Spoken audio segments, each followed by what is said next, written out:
Erinnya nze Katende Edith Mufumbiro. Ndi musanyufu nnyo olunaku lwa leero nti Katonda akikoze.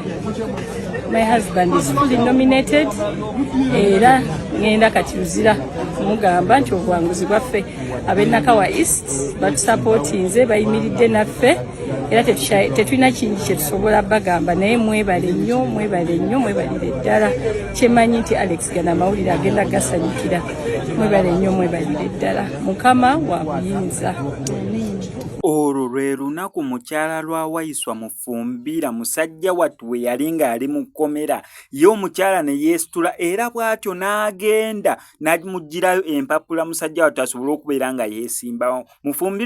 Mufumbira yeesimbawo wadde nga yali mu kkomera kubanga by the time nominations we zaatuuka yo already nga baamusiba dda. Ne mukazi wattu ng'alaga sapooti n'okwagaliza eri omwami we.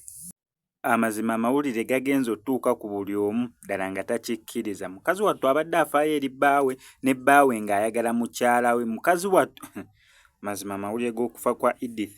Ndabye Bobi Wine already ng'amaze okubeera ng'akungubaga. Ndabye Nubian almost ekisinde kya National Unity Platform kyonna kimaze okubeera nga kikungubaga. Waliwo n'omu agambye nti at least ekibonerezo Waiswa Mufumbira kyaliko mu kkomera ekyo kimumala okufa kwa mukazi we at least bamutte ajje asobole okubeera nga aziika mukazi we.